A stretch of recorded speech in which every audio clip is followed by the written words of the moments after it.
Что было сделано по благоустройству южной столицы республики в прошлом году? Какие вопросы остались открытыми? Что предстоит сделать в этом году? Узнаем прямо сейчас. Здравствуйте, в эфире актуальное интервью. И сегодня гость нашей студии, глава муниципального образования город Нерюнгри Леонид Олейник. Леонид Николаевич, здравствуйте. Знаю, буквально на днях прошла ваша ежегодная традиционная пресс-конференция. Но вот хотелось бы некоторые ответы на вопросы, наиболее часто задаваемые, продублировать специально для зрителей телеканала Якутия-24. Ну и начнем по самым горячим, один из которых это, конечно же, переселение из ветхого аварийного жилья. Вот на каком этапе эта программа продолжается, она будет ли еще продолжаться? Ну, я хотел бы отметить, что первый этап программы переселения 2013-2016 года администрации города Нерюнгри, он выполнен в полном объеме. Мы начали реализовать программу переселения второго этапа с 2016 года за счет средств муниципалитета, мы за счет нашего бюджета переселили 2 жилых дома. Но программа реально начала реализовываться лишь только в 2019 году.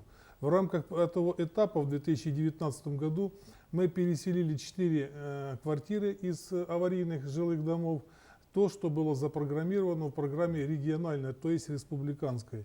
На этап 2019 года нами были размещены аукционы не нами, а дирекцией по строительству жилья. Сейчас программу переселения реализовывается через эту дирекцию. Они разместили аукционы, соответственно, мы подготовили все необходимые документы, и 58 жилых квартир были предъявлены к выкупу у застройщика.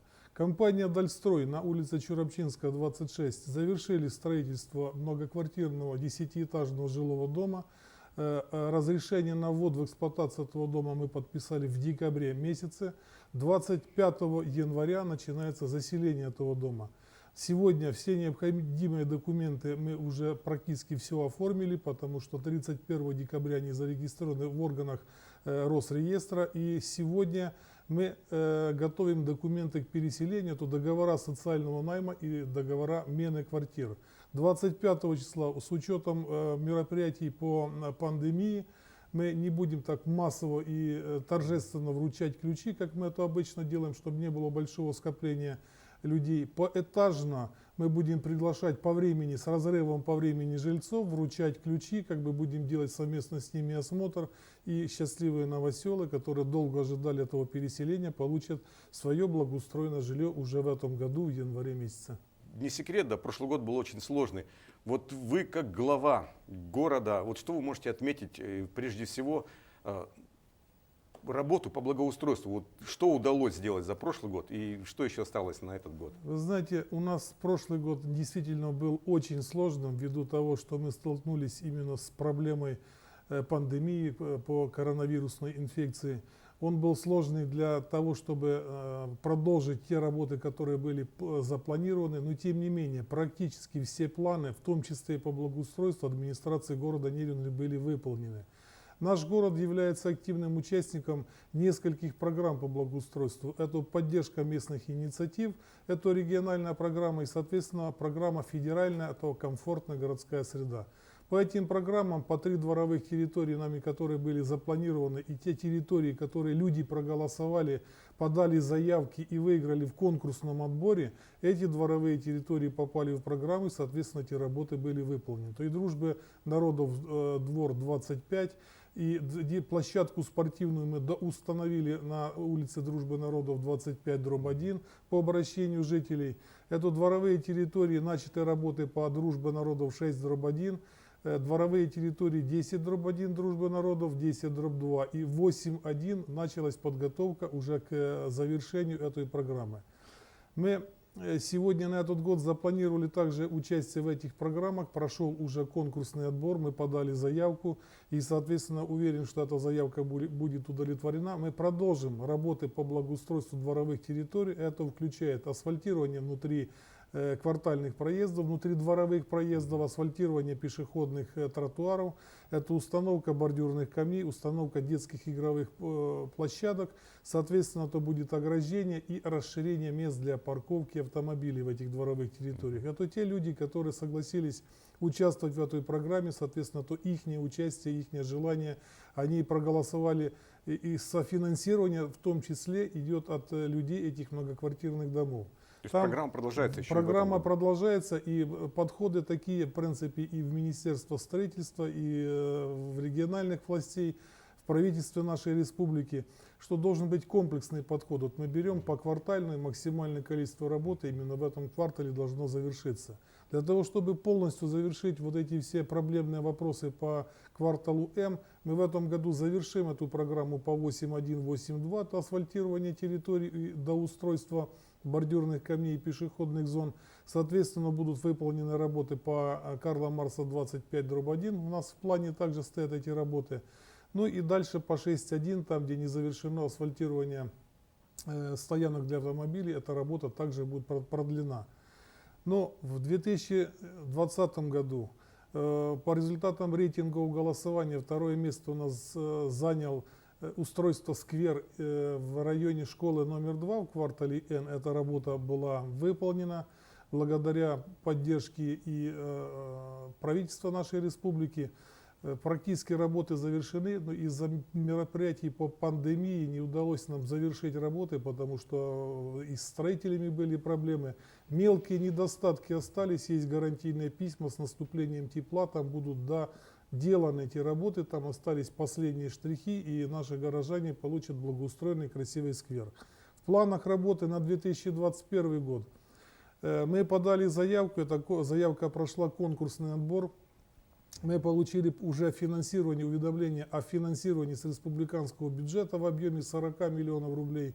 Если вы помните, дорогие горожане, в один из визитов в наш город главы республики Александра Сергеевича Николаева мы посещали наш парк культуры и отдыха имени Черяева. Он осматривал ход работ по программе первого этапа по комфортной городской среде, где были выполнены работы в его западной части.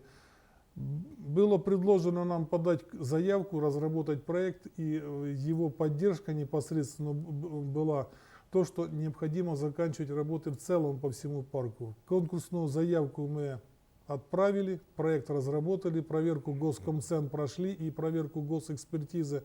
Соответственно, в этом году уже довели финансирование, мы уже объявили аукцион, определился подрядчик, будут выполнены работы на 43 миллиона рублей в парке культуры и отдыха имени Черяева.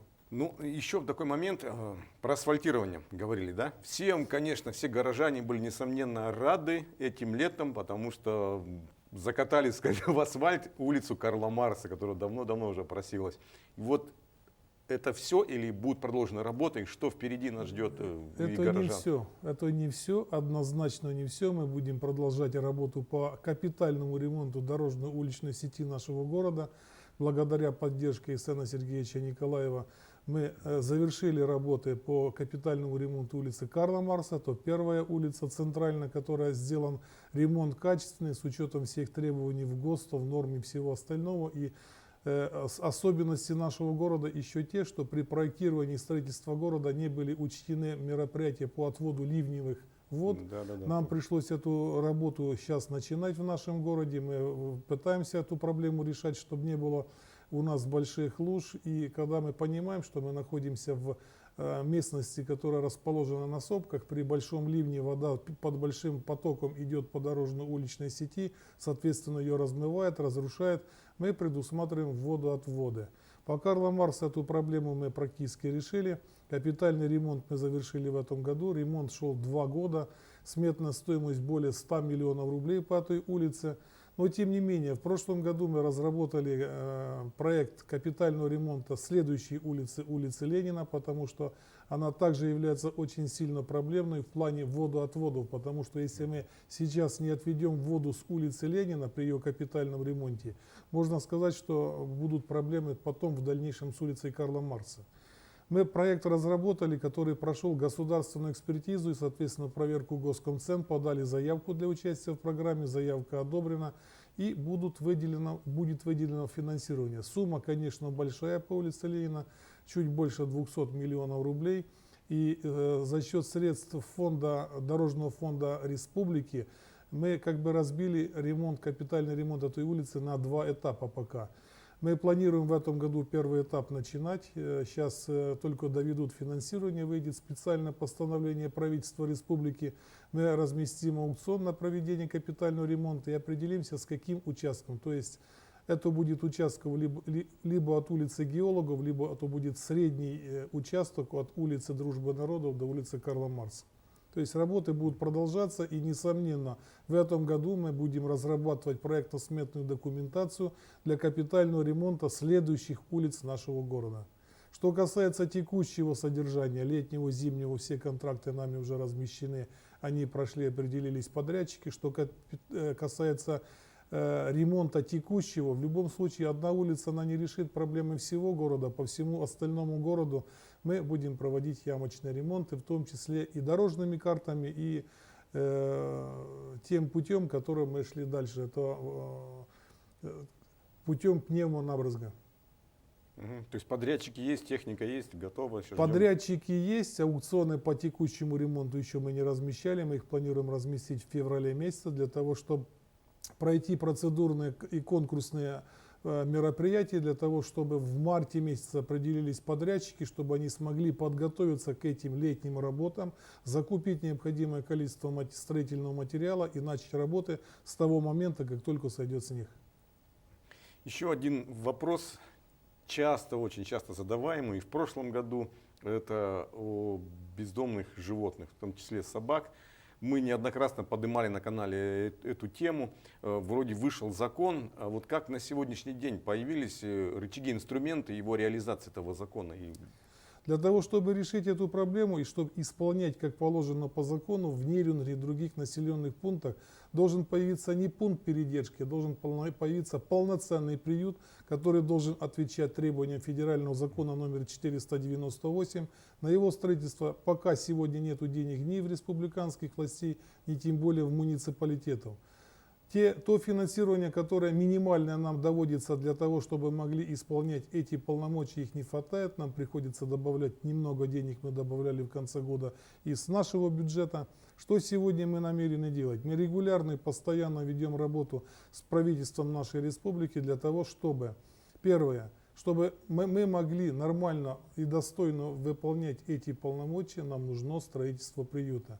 И, соответственно, мы сейчас готовим текст задания, которые мы разместим для того, чтобы определить подрядчика, который будет разрабатывать проектно-сметную документацию. Мы должны понимать, сколько это обойдется бюджету республики и, может быть, бюджетам муниципалитетов для того, чтобы полноценный приют построить и его содержать. Сколько необходимо будет заплатить за отопление, за коммунальные услуги и по его содержанию, сколько какой штат и сколько необходимо нам будет людей. Леонид Николаевич, я благодарю вас за содержательные ответы. Это было актуальное интервью. Оставайтесь с нами на телеканале Якутия 24. Увидимся.